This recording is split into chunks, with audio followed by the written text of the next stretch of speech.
Alô e bem-vindos a mais um vídeo sobre se eu deixei de ser ANCAP ou não. Algumas pessoas andaram investigando meu Twitter e, com suas habilidades de Sherlock Holmes, descobriram que eu deixei de ser ANCAP. Ou então descobriram que eu nunca fui ANCAP.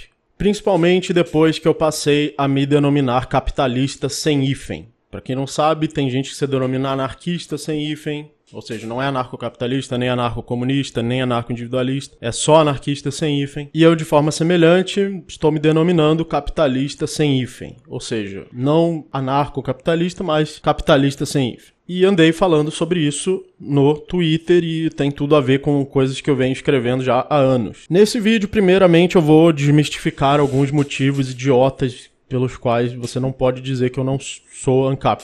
Mesmo que seja verdade que eu não seja ANCAP, você tem que dizer isso pelo motivo certo e não por um motivo completamente idiota. Então, citando um dos motivos idiotas, é dizer que o anarcocapitalismo depende da natureza humana e da inviolabilidade da natureza humana. A natureza humana não pode ser violada, a natureza humana não pode mudar. Eu sou transhumanista, ou seja, eu quero evoluir a natureza humana pela tecnologia, além do seu estado atual. Logo, eu corrompi a natureza humana e ela é a base da ética, então eu não sou mais ANCAP. Esse é um argumento completamente retardado porque você pode ser ANCAP por vários meios e por várias justificativas e por vários fundamentos. Por exemplo, David Friedman é ANCAP, ele nem sequer defende ética. Nenhuma. Nem sequer defende ética natural. Talvez você possa dizer que ele defende um tipo de utilitarismo, de maximização do bem-estar. Ele defende que agências privadas de justiça possam cada uma ter uma lei diferente que viole a propriedade privada em alguns casos. Isso é coerente? Pode até não ser. Isso é verdadeiro? Pode até não ser. Você pode até refutar o David Friedman. Só que ele é ANCAP, ele é um anarcocapitalista e ele não defende a ética, ele não defende o direito natural e ele não defende que esse direito natural é baseado na natureza humana, que é o que o Rothbard defende. Então isso foi jogado aí como argumento. O Rothbard tem um tipo específico de justnaturalismo baseado na natureza humana, mas esse não é o único tipo de justnaturalismo.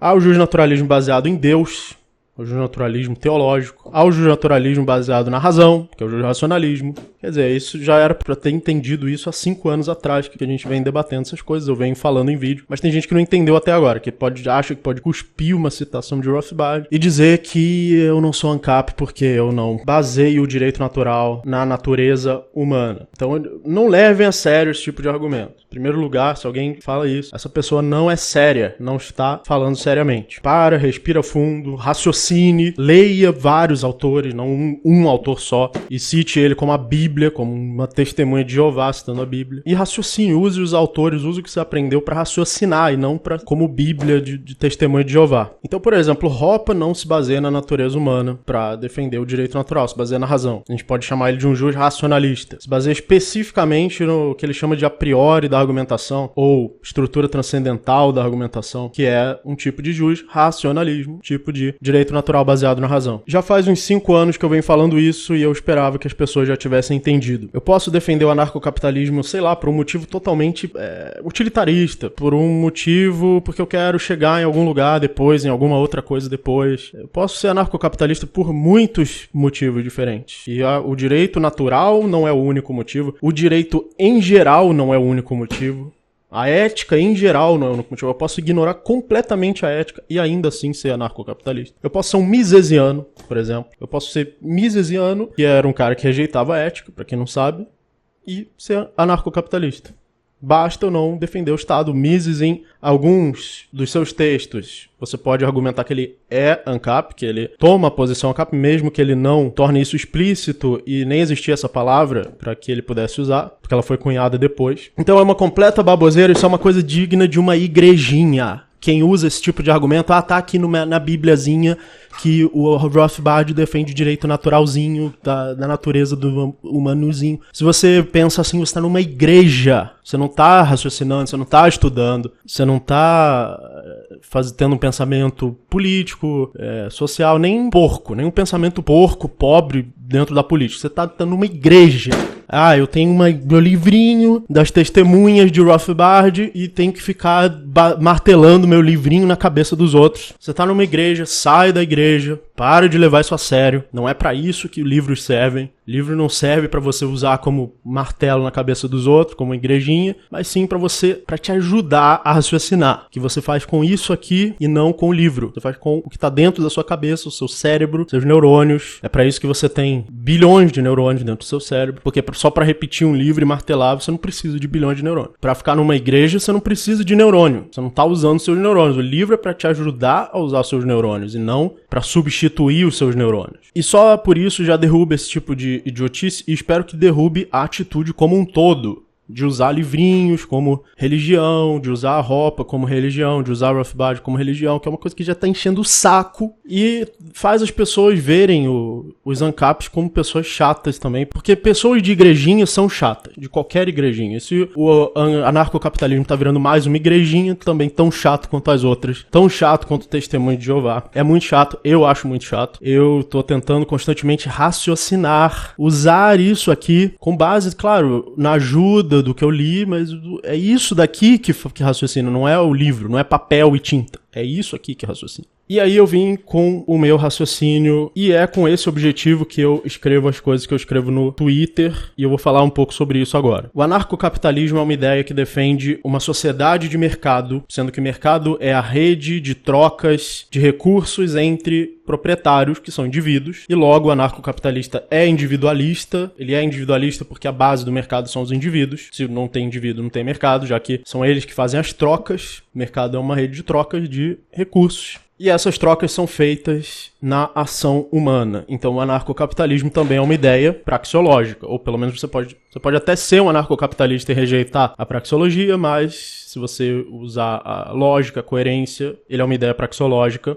Ele é uma ideia econômica também, porque essas trocas formam a economia de mercado, uma forma de produção e trocas baseada na propriedade privada no mercado. Também é uma ideia ética, já que a propriedade privada é uma ética, já que a propriedade privada é uma lei que pode ser defendida no âmbito da ética. Ou seja, o anarcocapitalismo. E o anarcocapitalismo também está no âmbito social, já que o conjunto de todos esses indivíduos interagindo entre si forma a sociedade, uma rede de relações interpessoais entre indivíduos. Então vamos lá, anarcocapitalismo está nos âmbitos da sociedade, da praxeologia, da ética e da economia. Agora, o que eu estou chamando de capitalismo sem hífen? Ou seja, o anarcocapitalismo é a defesa da autonomia do indivíduo perante a sociedade, a defesa de que o indivíduo tem autonomia com base na propriedade privada, ele pode usar a sua propriedade de forma independente de uma imposição vinda de fora dele. O anarcocapitalismo defende a autonomia do indivíduo nos âmbitos social, econômico, ético e praxeológico. Qual é a diferença disso para o que eu venho chamando de capitalismo sem hífen? Capitalismo sem hífen é coletivismo? É a defesa de coletivos? É a defesa da elite que detém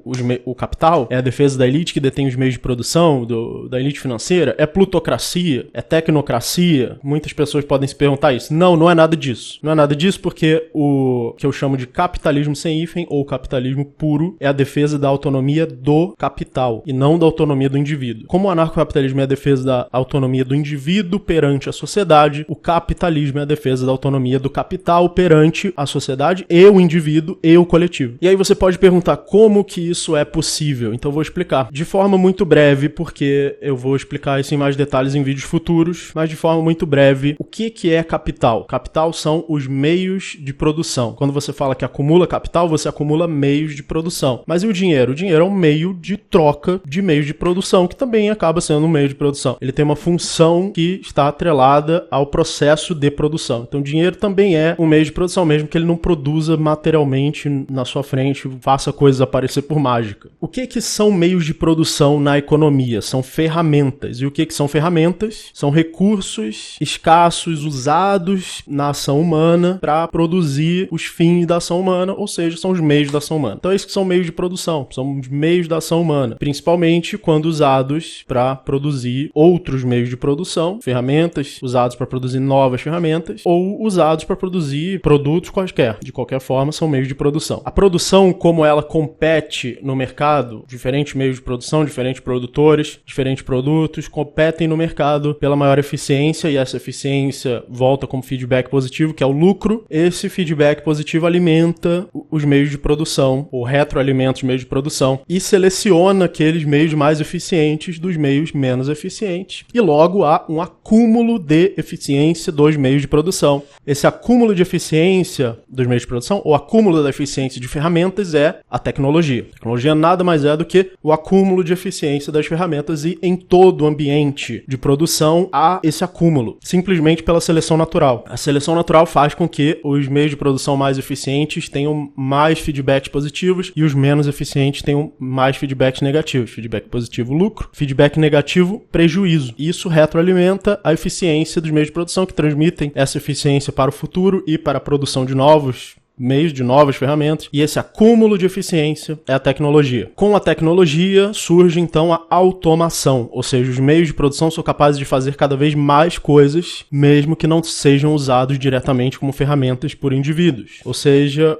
máquinas ou fábricas conseguem fazer processos extremamente complexos sem que um indivíduo esteja lá presente controlando esse processo. Os próprios meios de produção conseguem se autocontrolar. O computador consegue seguir um programa e fazer coisas sem supervisão. Uma fábrica consegue fabricar um carro sem quase nenhuma supervisão. As máquinas conseguem funcionar com cada vez menos supervisão. Então, o acúmulo de tecnologia, o progresso da tecnologia, produz esse processo chamado automação, que é a capacidade de meios de produção produzirem sem que haja um sujeito, sem que haja um indivíduo, sem que haja ação humana, sem a praxeologia, sem a ação humana, sem o âmbito praxeológico. Os meios de produção conseguem cada vez mais produzir. Eu não estou falando que na ausência total da ação humana isso aconteça, mas eu estou falando que com menos presença da ação humana isso vai acontecendo, gerando esse processo chamado de automação, até o ponto que a automação alcança um grau tão alto que ela consegue produzir inteligência, que é exatamente o que caracteriza o agente, o indivíduo agente, que é o indivíduo tão defendido pelo anarcocapitalismo, o indivíduo agente que consegue agir, ele faz isso com a inteligência. Então, a automação tecnológica, gerada pela tecnologia, gerada pelo acúmulo de eficiência nas ferramentas, produz, em certo grau, inteligência, que é o que a gente chama de inteligência artificial, até o ponto em que você literalmente tem uma inteligência artificial que consegue até se comunicar, consegue até falar, consegue até produzir texto, consegue até produzir linguagem, e aí você passa a ter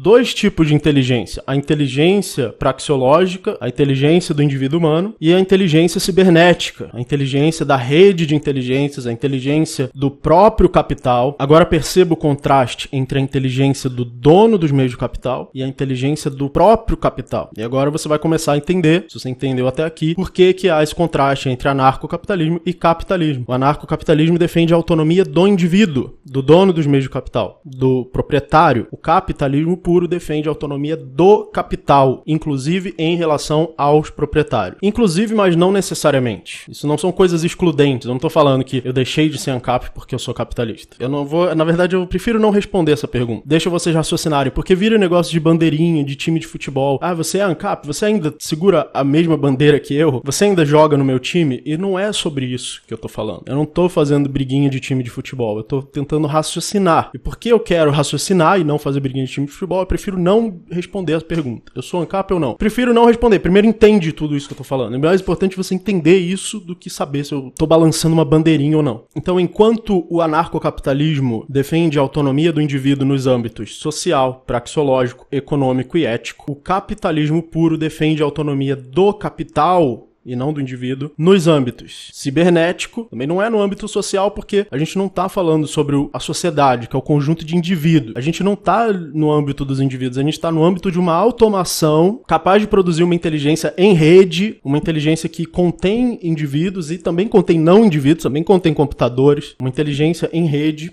E não é coletiva, não é a inteligência de um coletivo, não é a inteligência de um grupo, não é um país, não é um grupo, não é um estado, não é um coletivo. Então isso também não é coletivista. Só porque eu tô rejeitando o individualismo, não significa que eu seja coletivista. Por isso que eu tuitei esses dias que individualismo e coletivismo são uma falsa dicotomia. Não é nem sobre indivíduo, nem sobre coletivo, mas é sobre rede.